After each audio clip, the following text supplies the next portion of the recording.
Shalom, saudara-saudara yang dikasihi Tuhan Yesus Kristus. Pada kesempatan kali ini kita akan belajar tentang sunat. Ada beberapa pertanyaan yang akan dijawab dalam kesempatan kali ini. Yang pertama adalah, kapan sunat yang pertama di dunia? Saudara yang dikasihi Tuhan, perintah sunat pertama kali muncul dalam Kejadian 17 ayat yang ke-10. Tertulis demikian, "Inilah perjanjianku yang harus kamu pegang, perjanjian antara aku dan kamu serta keturunanmu, yaitu setiap laki-laki di antara kamu harus disunat." Perintah ini diberikan Tuhan kepada Abraham.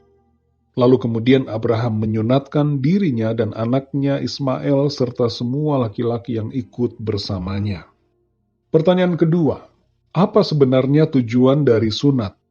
Tujuan sunat adalah agar setiap laki-laki menjaga hawa nafsu seksual dan kedagingannya.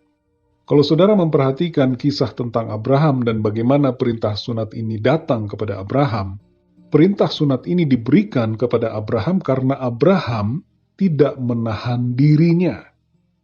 Ia meniduri Hagar budaknya atas saran Sarah istrinya untuk memperoleh anak.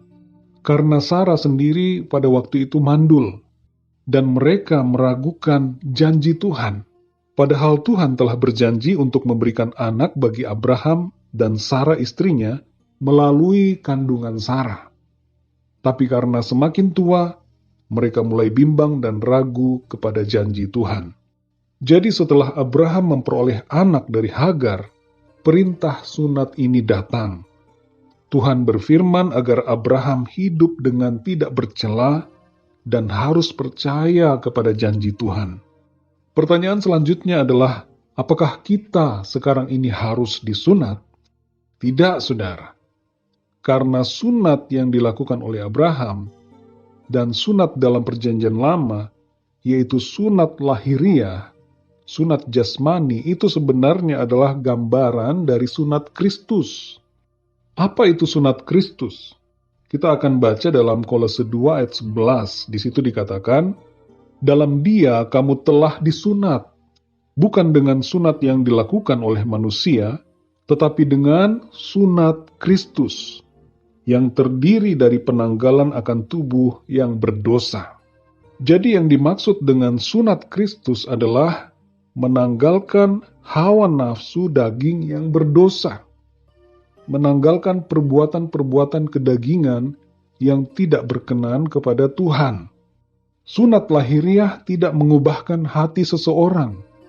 Bisa saja seseorang sudah disunat secara jasmani, tetapi itu tidak mengubahkan dirinya menjadi pribadi yang baru. Sunat Kristus adalah sunat rohani, sunat di dalam hati, yang mengubahkan karakter, sikap, dan perilaku seturut dengan kehendak Tuhan. Saudara yang dikasihi Tuhan, sunat lahiriah bukan syarat keselamatan. Sunat lahiriah atau sunat jasmani bukan lagi kewajiban bagi kita.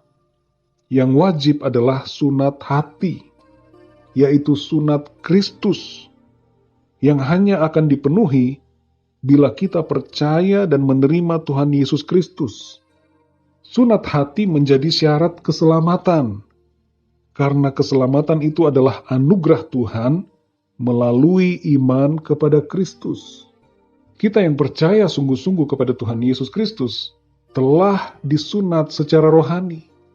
Kita telah mengalami sunat Kristus ini, saudara, sehingga kita dilayakkan menjadi anak-anak Allah dan menerima janji keselamatan serta kehidupan yang kekal. Saudara yang dikasihi Tuhan, bukan hanya laki-laki, tapi perempuan juga, jadi semua manusia harus mengalami sunat rohani, yaitu sunat Kristus, dengan cara percaya dengan sungguh kepada Tuhan Yesus Kristus, meninggalkan dosa dan hidup dalam kebenaran. Jadi saudara yang dikasihi Tuhan, mari kita sunat hati kita, yaitu dengan percaya dan menerima Tuhan Yesus Kristus, dan jaga hati kita dengan segala kewaspadaan, karena dari situlah terpancar kehidupan. Saya percaya pelajaran kita tentang sunat pada kesempatan kali ini menjadikan kita lebih lagi mengerti apa sebenarnya arti dari sunat. Kalau saudara mempunyai pertanyaan, silahkan berikan pertanyaan itu di kolom komentar, dan kita akan bahas pada kesempatan yang berikutnya. Tuhan Yesus memberkati saudara semua. Sampai jumpa dalam pelajaran berikutnya. Haleluya!